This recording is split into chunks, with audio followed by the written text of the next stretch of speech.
عزیزان گرامی وقار، اللہ تبارک و تعالیٰ نے جو تمہارے پاس وقت عطا کیا ہے، اس وقت کا استعمال کرو، یوٹیلائز کرو اس کو، اور اس کو برباد نہ کرو۔ میں ان نوجوانوں کو ایک درس دینا چاہوں گا جنہوں نے اپنے آپ کو ہلاک کر دیا، اپنے آپ کو برباد کیا۔ تمہیں حدیث پتہ ہے قیامت کے دن میدان محشر میں کتنی لوگ ہوں گے، اللہ بہتر جانے۔ آدم علیہ السلام سے لے کر قیامت تک پیدا ہونے والا ہر ایک وہاں جمع ہوگا، اور رسول پاک صلی اللہ علیہ وسلم ارشاد فرماتے ہیں اس وقت تک کسی کو پاؤں ہٹانے کی اجازت نہیں ہوگی جب تک رحمان کا یہ سوال پورا نہیں ہوتا۔ اللہ تبارک و تعالیٰ کی طرف سے 5 سوالات ہوں گے، ان میں پہلا سوال کا جواب جب تک نہیں دے گا کوئی پاؤں نہیں ہٹا سکے گا۔ صحابہ نے پوچھا یا رسول اللہ کیا سوال ہوگا؟ حضور فرماتے رب تعالیٰ سب سے پہلے پوچھے گا میں نے تجھے جوانی دی تھی کہاں کہاں خرچہ کیا؟ یہ پہلا سوال ہے، اور اس سوال کا جواب دینے کے لیے لوگوں کو 500 سال لگ جائیں گے، کوئی 300 سال، کوئی 400 سال، 500 سال لگ جائیں گے۔ جواب دیتے رہو کہاں کہاں خرچہ کیے۔ آج اگر میں کھڑا ہو کر کے آپ سے پوچھوں تو گھنٹے لگ جائیں گے، پورا دن کا حساب بتاؤ، پورا دن کیا کیا کیے؟ تمہیں پوری زندگی کا پوچھا جا رہا ہے۔ اسی لیے میرے عزیزو، اپنے آپ کو جنہوں نے برباد کیا، اپنے آپ کو جنہوں نے تباہ کیا، وہ قیامت کے دن صرف اور صرف رسوائی اور ذلت کے علاوہ کچھ نہیں دیکھیں گے۔ آج بھی وقت ہے اٹھو، وگرنہ حشر نہ ہوگا پھر کبھی، دوڑو کہ زمانہ چال اپنی چل گیا۔ عزیزان گرامی وقار، مجھے یہ کچھ باتیں دہلا دیتی ہیں۔ تم نے اپنے آپ کو تباہ کیا، کسی کی نہیں سنی، کسی کی نہیں سنی۔ تم نشے میں اپنے آپ کو برباد کرتے رہے، لیکن جانتے ہو کئی ایسے ہیں، میں جنازوں پر شریک ہوا، ان کی چھوٹی بچیاں، چھوٹے بچے روتے رہ گئے، باپ بڑی جوانی میں چلا گیا۔ کیوں گیا؟ اپنے آپ کو نشہ میں برباد کر کے خود ہی مر گیا، لیکن ان بچوں سے ہمیشہ کے لیے باپ کا سایہ ختم۔ گھر میں بیٹھی ہوئی عورت کو بیوہ کر کے چلا گیا۔ تجھے پتا ہے موت تو اپنے وقت پر آتی ہے، لیکن خودکشی کرنے والا یہ جہنمی ہے، اپنے آپ کو تباہ و برباد کرنے والا جہنم میں جا رہا ہے۔ نوجوانوں کچھ تو سوچو۔ جس بچے کو اگر ہم یہ کہیں کہ بیٹا آ جا اللہ کی طرف، تو اسے یہ لگتا ہے ہمارے اپنے کرنے سے کسی کو کیا فرق پڑتا ہے، پیسہ میرا ہے، وقت میرا ہے، لائف میری ہے۔ نہیں، تمہیں پتا نہیں تم سے کتنی زندگیاں جڑی ہوئی ہیں، تمہارے ماں کی، تمہارے باپ کی، تمہاری اولاد کی، تمہارے بھائی بہنوں کی، سب کی زندگیاں تمہارے ساتھ جڑی ہوئی ہیں۔ تمہیں درد ہوتا ہے تو پورے خاندان کو درد ہوتا ہے، سب کو تکلیف ہوتی ہے۔ اس لیے نوجوانوں سے میں کہوں گا تمہارے پاس جو وقت ہے اس کو اپنے آپ کو برباد کرنے میں صرف نہ کرو، آؤ اللہ کی طرف۔ ایک نوجوان کی بات بتا کر کے میں ختم کرتا ہوں۔ اللہ کی ذات پر جب کسی کو یقین آتا ہے تو مولا جیتے جی جو اسے انعام عطا کرتا ہے۔ بغداد میں ایک نوجوان تھا، بڑے پیسے والا، بہت مالدار تھا، بہت پیسہ تھا، لیکن اس پیسے کا استعمال کہاں کرتا؟ عیاشی میں، کبھی شراب خریدے، کبھی جوے پر جائے، اور کبھی عورتوں کے مزے لیتا رہے۔ یہی اس کا روز کا کام تھا، لیکن اس کی عادت یہ تھی کہ جو کرتا تھا اپنی ڈائری میں لکھتا بھی رہتا تھا، بے حیا۔ جو کیا اس کو لکھ کر کے بھی رکھے، آج میں نے اتنی عیاشی کی ہے، آج یہ کیا، آج زنا کیا، آج فلاں کیا، ڈکا، سب کچھ۔ ایک دن بازار گیا، ایک عورت اسے پسند آئی، اس کو کہا کیا میرے گھر چلے گی آج؟ پیسہ دوں گا۔ تیار ہو گئی، اس عورت کو لے آیا، پیسے پر آج کی رات گزارنی ہے، اس کو بدکاری کرنی ہے۔ عورت کو گھر لے آیا، اور جیسے اس کی عادت تھی عیاشی کی، گھر کو سجایا ہوا تھا، بند کیا، اس خاتون کو اپنے کمرے میں بلایا۔ جیسے ہی وہ عورت آئی تو اس کا پورا بدن کانپ رہا تھا، وہ عورت پیلی پڑی ہوئی تھی۔ پوچھا کیا بات ہے، کس بات کا بخار ہے تجھے، تکلیف ہے؟ وہ عورت کے آنسو چھلک پڑے، کہا میں فاحشہ اور طوائف نہیں ہوں، میں بدکار نہیں ہوں، میں ایک بیوہ خاتون ہوں، میرے 3 بچے پچھلے 4-5 دن سے بھوکے ہیں، مجھے کوئی مارکیٹ میں کام بھی نہیں دیتا، میں کام کر کے بچوں کو کماؤں کھلاؤں، آج شدت بھوک کی وجہ سے بازار میں کھڑی تھی اور تو آ گیا، میں نے سوچا تیرے ساتھ چلی جاؤں، کچھ پیسہ مل جائے، بچوں کو تو کھلاؤں، لیکن جب تو اس کام کے لیے ابھار رہا ہے تو میں نے آج تک اپنا دامن صاف رکھا تھا، مجھے ڈر یہ آ رہا ہے کہ اللہ دیکھ رہا ہے، میرا رب دیکھ رہا ہے، میں اس کے سامنے بے ستر کیسے ہو جاؤں۔ اس خاتون کے جملے اس کے سینے پر ایسے لگنے لگے، ایسے لگنے لگے۔ اس نے کہا اللہ کی پناہ، جس کے گھر میں کھانے کو 4 دن سے کچھ نہیں، وہ اللہ سے اتنا ڈر رہی ہے، اور میرے گھر میں رزق کی فراوانی ہے اور پھر بھی میں اللہ سے نہیں ڈر رہا. یہ کیسی بات ہے؟ اس کا دل بدل گیا، رونے لگا کہ میں بہت بڑا نکما، بہت بڑا کمینہ، بہت بڑا گنہگار. اس خاتون سے کہا مجھے معاف کرنا، میں تیرے جسم کو چھوں گا بھی نہیں، اور تو اپنے یتیم بچوں کے لیے جتنا لے جا سکتی ہے لے جا میرے گھر سے. اس کو دیا اور رخصت کیا. گھر بند ہونے کے بعد بے چینی بڑھ گئی، بے قراری اتنی بڑی. گناہوں کی بے قراری بہت بڑی ہوتی ہے. یہ بے چینی جو داغ دھبے لگا چکی ہے انسان کو کچو کے دیتی رہتی ہے. روتا رہا. اس کے بعد اللہ سے کہتا ہے کہ اے اللہ، میں معاف کیے جانے کے قابل اگر نہیں تو آگ بھیج دے اور مجھے جلا دے، اس لیے کہ اتنے گناہ کر چکا ہوں. لیکن میرے عزیزو، وہ مولا ہمارا خالق بھی ہے اور رحمان بھی ہے، وہ ستار بھی ہے، غفار بھی ہے. روتا رہا. اس کے بعد سوچا کہ ساتھ چھوڑ کر کے نکل جاؤں، اور گیا. وہ اپنی ڈائری اٹھایا جس میں روز کے کرتوت خود لکھتا تھا. آج پھاڑ کے پھینک دوں، اس کے بعد سے مجھے کچھ کرنا ہی نہیں، جینا ہی نہیں. جا کر کے اس نے وہ ڈائری اٹھایا، پنے پلٹ کر کے دیکھ رہا ہے تو کسی میں کچھ لکھا ہوا ہے ہی نہیں، سارے سفید ہیں. جو برسوں سے اپنے گناہ لکھ رہا تھا وہ سب صاف ہیں، کچھ نہیں ہے. وہ گھبرایا، ادھر ادھر تلاشا، اس کو کیا ہو گیا؟ غیب سے ندا آئی، جب کوئی دنیا چھوڑ کر ہمارے پاس آتا ہے، دنیا کی کتاب کو جب ہم مٹا سکتے ہیں، اس کے نام اعمال سے بھی سارے سیئات کو بدل سکتے ہیں. رب تبارک و تعالیٰ کی ذات پر جب بندہ یقین کر کے آتا ہے تو مولا اس کی پچھلی زندگیاں سب معاف کر کے اسے ایک صحیح زندگی عطا کرتا ہے. آج میں یہی دعوت دینا چاہتا ہوں، گھبراؤ مت، نا امید نہ ہو، پریشان مت ہو. اگر ہم سے خطائیں ہوئی ہیں سب چھوڑ کر کے آؤ، وہ رحمان کے دروازے ابھی کھلے ہیں. اس کا توکل کا دروازہ بہت بڑا ہے. وَمَن يَتَوَكَّلْ عَلَى اللَّهِ فَهُوَ حَسْبُهُ، جو اللہ پر بھروسہ کر لے اللہ اس کے لیے کافی ہے. قرآن کہتا ہے فَإِن تَوَلَّوْا فَقُلْ حَسْبِيَ اللَّهُ، اگر لوگ منہ پھیر لیں اے رسول آپ کہہ دیں اللہ میرے لیے کافی ہے. قرآن میں اللہ نے سکھایا حسبنا اللہ ونعم الوکیل، نعم المولا ونعم النصیر. جن لوگوں نے کہا اللہ ہمارے لیے کافی ہے، کیا ہی بہترین مددگار ہے، کیا ہی بہترین وکیل ہے. اللہ فرماتا ہے اللہ ان کی ہر بری چیز کو اچھائی میں بدل دے گا، ان کی ہر تکلیف کو اللہ تعالیٰ آسانی میں تبدیل کر دے گا. آج جو لوگ تذبذب کے شکار ہیں، کل کیا ہوگا، پرسوں کیا ہوگا، کچھ نہیں ہوگا. اگر تمہارا عمل بالکل اللہ اور اس کے رسول کی فرمان کے مطابق ہے تب پھر اللہ کے حوالے کر دو سارے کام. اب جیسے کچھ لوگوں کو گھروں میں بڑے ٹینشن ہیں، بڑے مسائل ہیں، روز ہمارے پاس یہ مسائل آتے رہتے ہیں. گھر میں برکت ختم ہو گئی ہے، اس کو دکھایا اس کو دکھایا تو بتاتے ہیں کہ کھڑکی یہاں نہیں ہونا چاہیے تھا، واستو پرکار سے گھر نہیں بنا ہے. ہاں پورا کچن توڑ کر کے بنانا ہے، ٹوائلٹ اٹھا کر اتر رکھنا ہے. میں کہتا ہوں تم اپنے گھر میں 1000 کھڑکیاں کھول لو، برکت ہوا سے نہیں آتی، برکت موسم سے نہیں آتی. اللہ قرآن میں فرماتا ہے ما یفتح اللہ للناس من رحمت فلا ممسک لها، اللہ جس کے لیے اپنی رحمت کھول دے اسے کوئی بند نہیں کر سکتا. وما یمسک فلا مرسل لہ، اور اللہ جس کے لیے بند کر دے کوئی اس کا دروازہ کھول نہیں سکتا. اللہ رب العزت قادر مطلق ہے، تمہاری کھڑکیاں ادھر ادھر ہونے سے نہیں، تم اپنا عمل صحیح کر لو گھر کے اندر. اور اس کے بعد میرا چیلنج ہے کوئی کھڑکی بھی نہ ہو، دروازہ بھی نہ ہو. حدیث پاک میں ہے اللہ پر بھروسہ کرنے والا 70 دروازوں کے اندر بھی بیٹھے مولا اسے پتھر سے بھی رزق عطا فرمائے، پتھر سے بھی اس کے لیے رزق کھول دے گا. اور یہ بھی حدیث پاک میں ہے اگر کوئی بندہ اللہ کی ذات پر بھروسہ کر کے اپنے آپ کو چھپانا چاہتا ہے، حضور فرماتے 70 دروازوں کے اندر بھی ہوگا مولا اس کی محبت پوری کائنات کے دلوں میں ڈالتا. یہ تمہارے ذریعے سے نہیں ہوتا، تمہارے توکل اور یقین سے. اللہ کی ذات پر یقین رکھو. یہ تمام چیزوں کے ذریعے نہ برکت آتی ہے نہ برکت جاتی ہے. تمہارے اپنے عمل کی طرف توجہ کرو، تمہارے عمل کی طرف توجہ ضروری ہے. نبی پاک صلی اللہ تعالی علیہ وسلم کی بارگاہ میں چلو. ایک دن حضرت فاطمہ کے گھر گئے.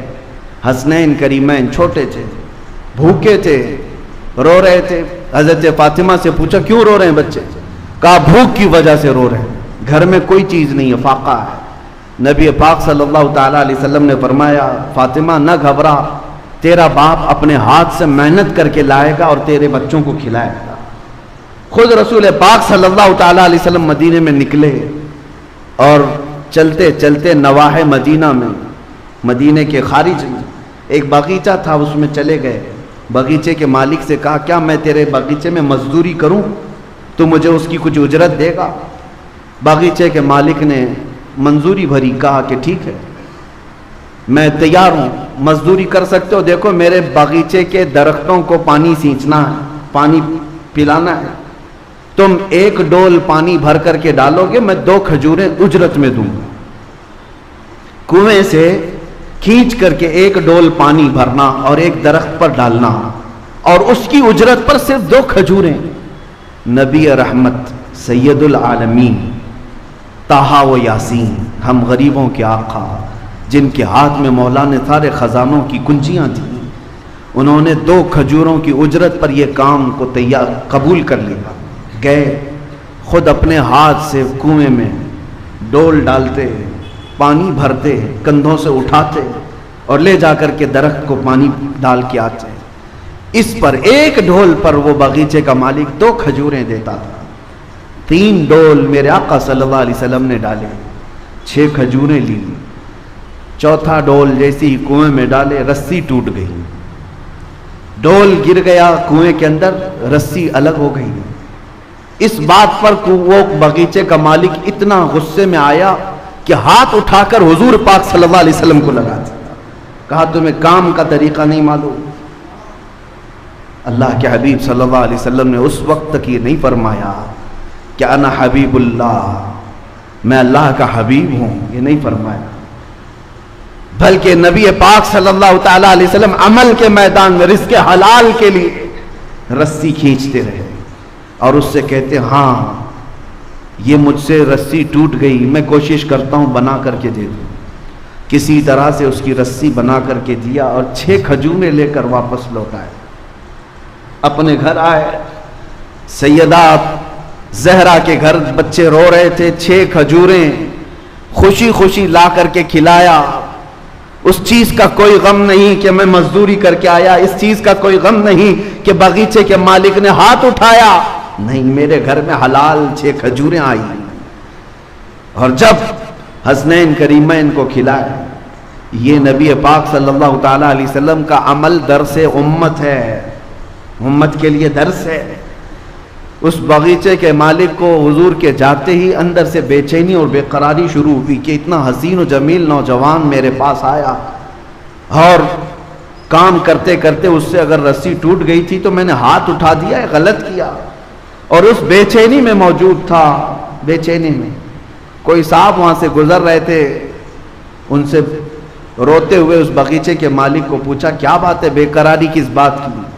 اس نے کہا ایک ایسا مرد یہاں پر آیا تھا بڑا حسین و جمیل، اور اس نے رسی سے میرے باغیچے میں ڈول پانی بھر بھر کر کے سینچا، لیکن اس سے رسی ٹوٹ گئی تو میں نے ہاتھ اٹھایا، اس کے بعد سے مجھے بے چینی۔ اس آنے والے نے پوچھا بتا تو صحیح ان کا حلیہ کیا تھا؟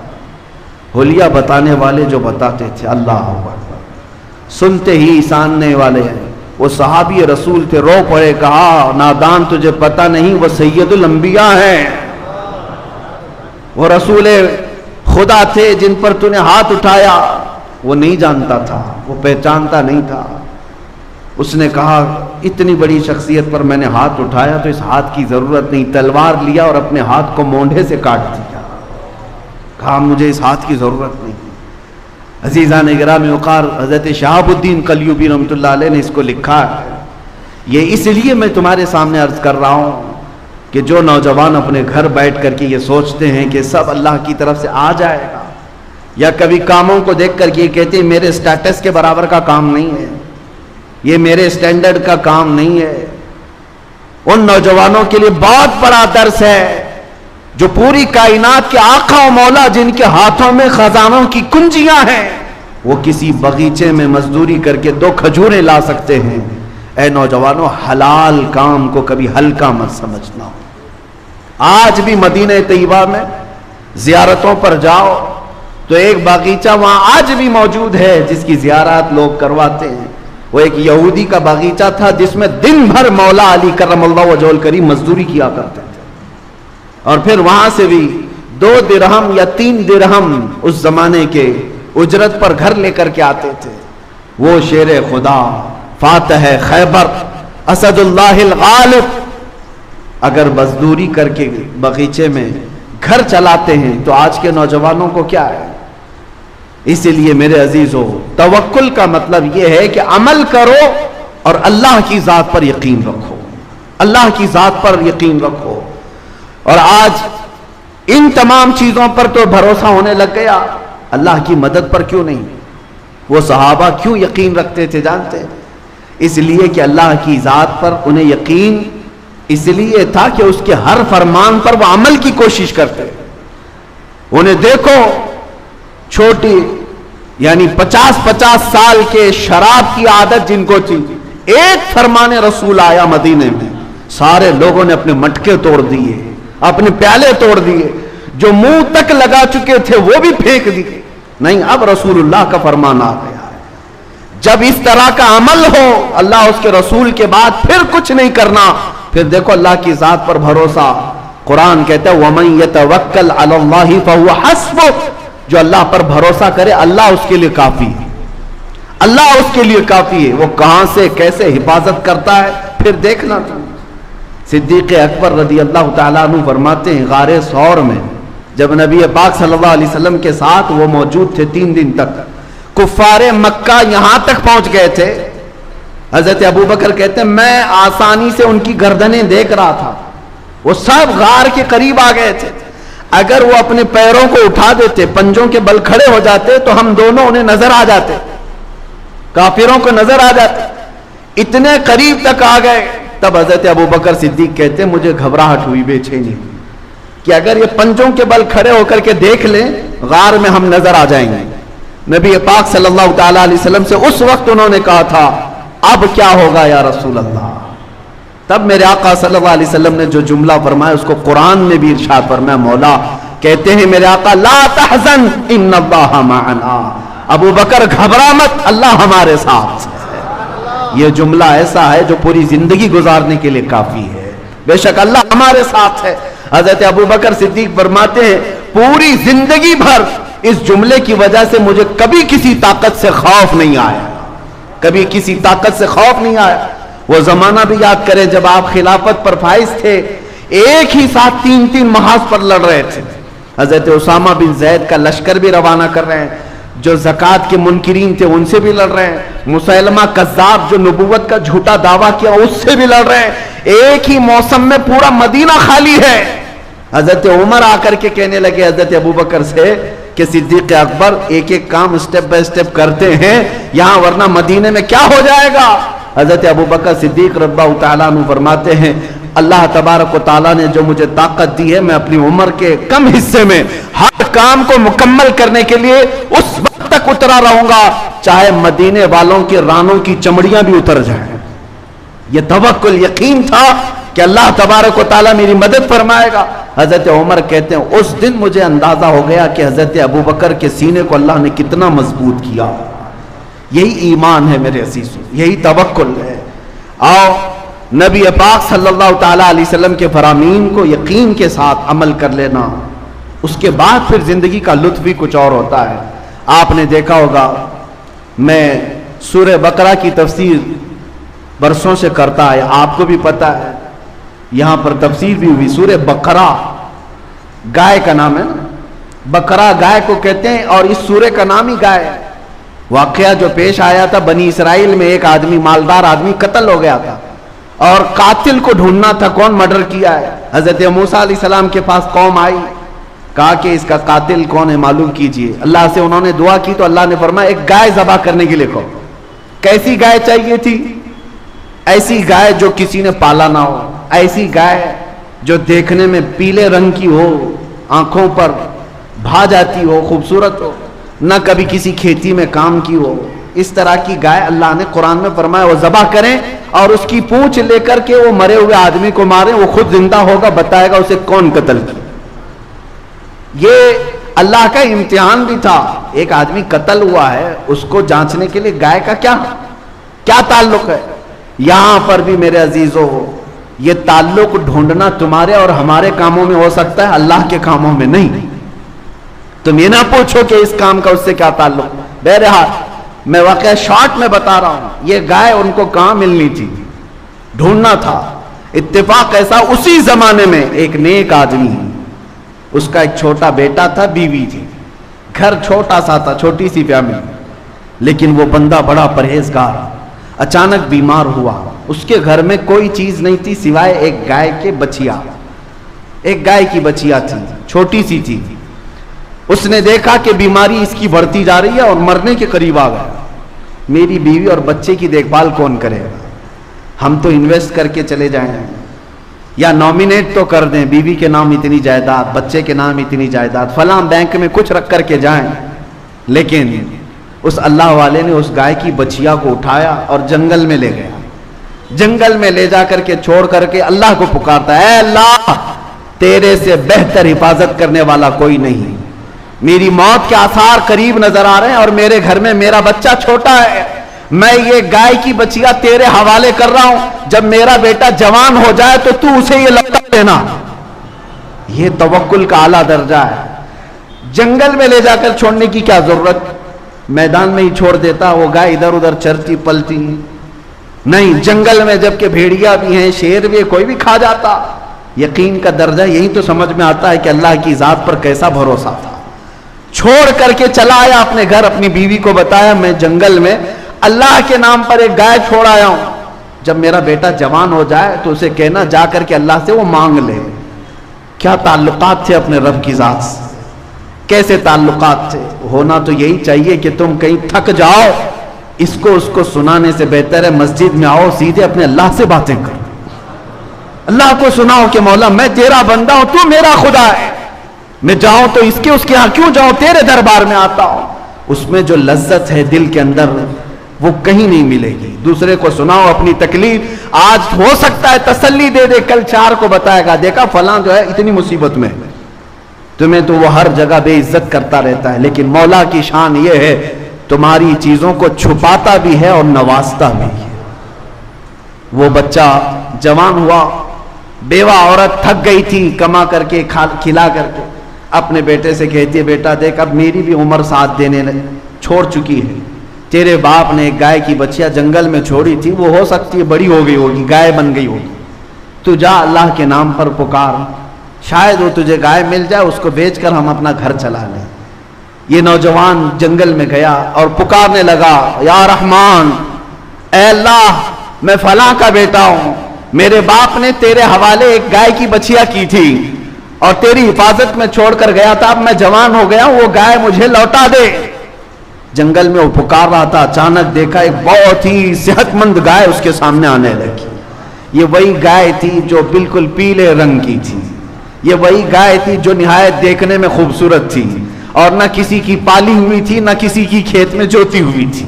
یہ اس نوجوان کے ہاتھ میں آئی، لے آیا، ماں سے کہا گائے مل گئی، اور ماں نے کہا ٹھیک ہے جاؤ بازار میں بیچ دو اس کو۔ اللہ کی ذات پر ایک بندہ توکل کر کے گیا ہے، اپنے بیٹے کو اپنی گائے کی بچیا کو حوالے کر کے گیا، اور مولا بدلے میں کیا دیتا ہے لوگوں کو یقین نہیں ہے۔ کیا رب تعالیٰ اس کو لوٹا کر دیتا ہے؟ خالی گائے لوٹا کر دے دیا حفاظت کے ساتھ؟ نہیں، گائے جب آئی تو ماں نے کہا بازار میں بیچ دینا۔ کتنی میں؟ ماں نے کہا 6 درہم میں بیچ دو، اتنے ہمیں ضرورت ہے، لیکن جتنے پر سودا طے ہو جائے پہلے مجھ سے بات کرنا۔ وہ بازار میں گیا، 2 لوگ آئے، پوچھا کتنی قیمت ہے؟ کہا 6 درہم۔ اس لڑکے نے 6 درہم قیمت بتائی، خریداروں نے کہا نہیں ہم 12 درہم میں خریدیں گے۔ یہ تو پہلی مارکیٹ ہے، ڈبل میں سامنے والا خرید رہا ہے، گھٹا کر کے لیا جاتا ہے۔ تو نوجوان لالچ میں بیچ تو سکتا، مگر وہ ایک صالح کا بیٹا تھا، کہا میں اپنی ماں سے پہلے بات کروں گا پھر بیچوں گا۔ آیا ماں سے کہا میں تو 6 میں تیار تھا لیکن سامنے والے 12 میں خریدنا چاہ رہے ہیں۔ ماں نے کہا ٹھیک ہے جاؤ اب 12 اس کی قیمت لگاؤ۔ وہ تو چلے گئے، دوسرے دو آئے، کہا کتنے کی ہے؟ 12 درہم کی۔ انہوں نے کہا ہم 24 میں خریدیں گے، ہم 24 میں خریدیں گے یہ گائے کو۔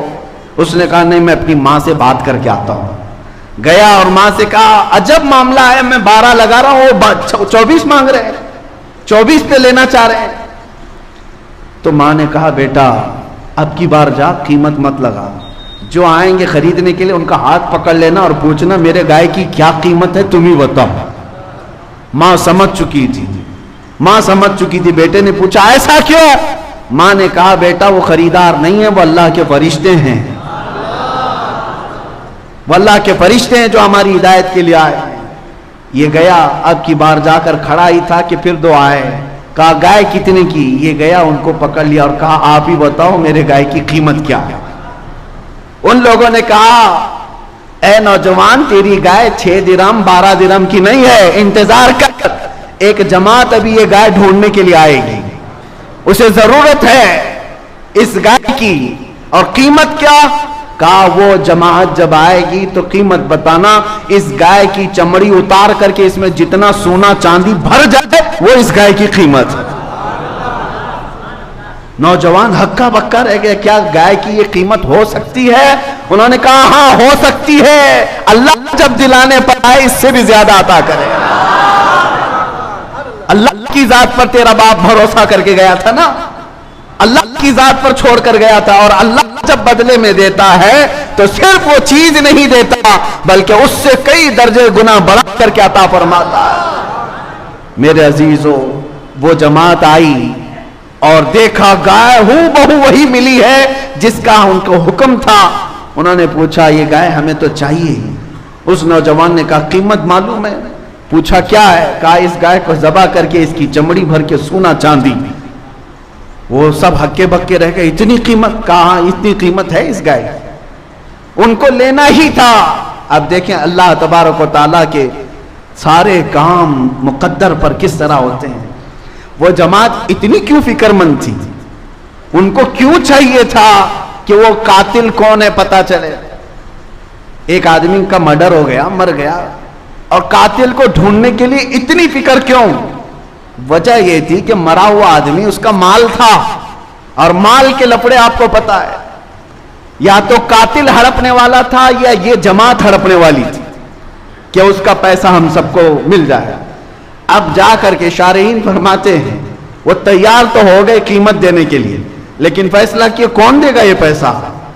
قاتل کو ڈھونڈنے کے لیے کس کا پیسہ لگایا جائے گا؟ تو طے یہ ہوا کہ مرا ہوا جو آدمی ہے اسی کے پیسوں سے یہ خریدا جائے۔ اب جا کر کے انہوں نے اس مرے ہوئے آدمی کی پراپرٹی جائیداد سب جمع کی، تب جا کر کے اتنی ہی قیمت بنی جتنا اس گائے کی کھال میں سونا چاندی ہے۔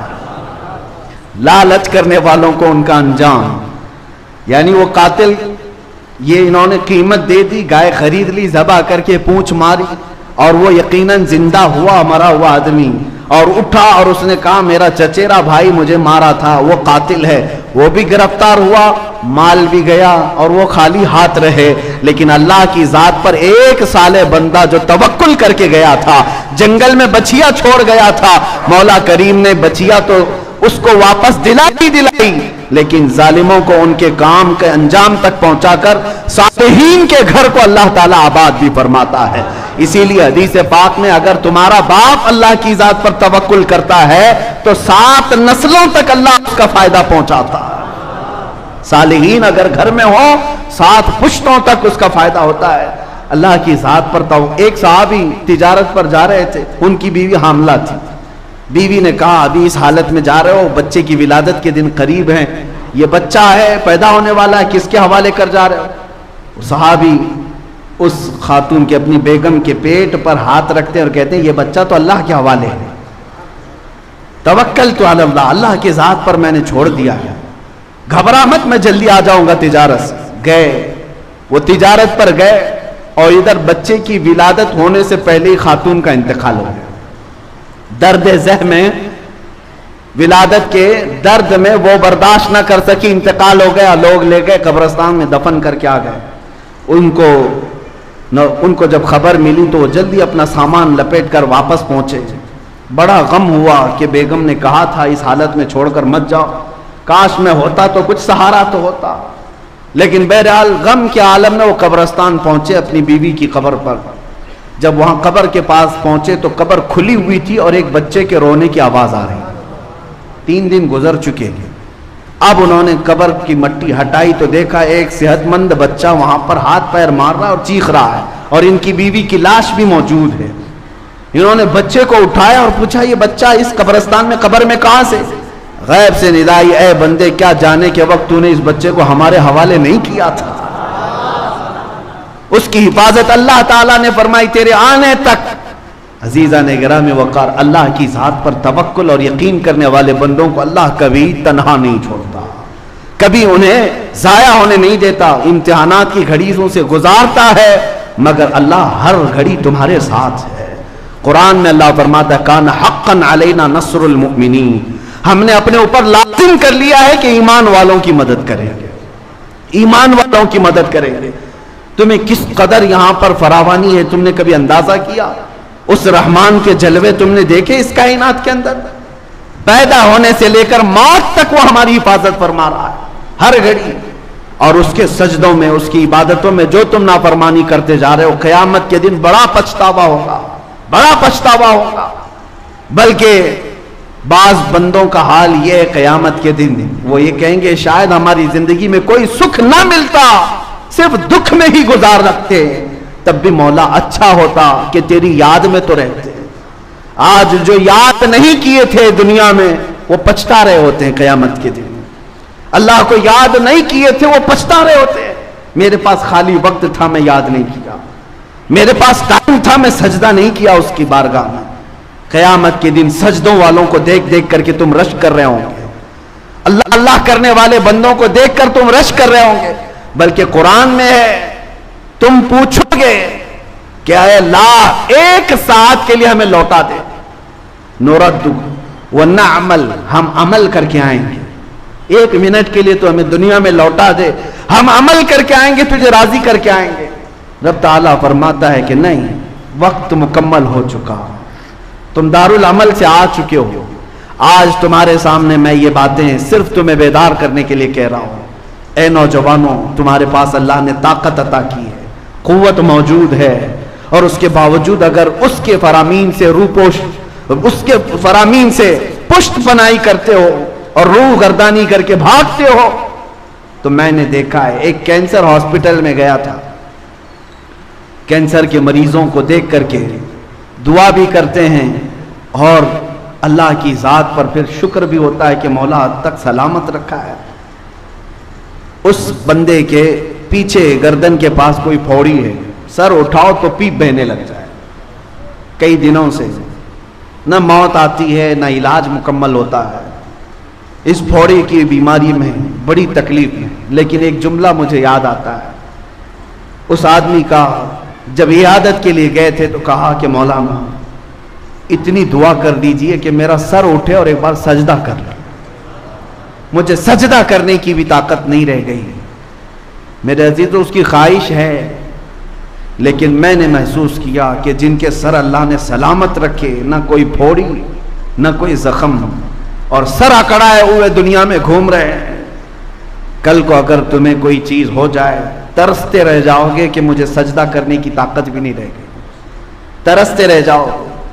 تمہیں اندازہ نہیں ہے میرے عزیزو، کچھ لوگوں کو ہم نے بستر پر دیکھا ہے زبان بھی ہلنا بند ہو چکی ہوتی، زبان بھی نہیں ہل پاتی، اور ان کی شدت سے یہ خواہش ہوتی ہے زبان ہلے تو اللہ اللہ کروں، اس کے علاوہ کوئی ہے ہی نہیں ذات جو ہمیں ان تمام چیزوں سے نجات دے دے. اسی لیے کہا بزرگوں نے حاسبوا قبل ان تحاسبوا، اپنا حساب خود کر لو اس سے پہلے کہ تمہارا حساب شروع ہو جائے.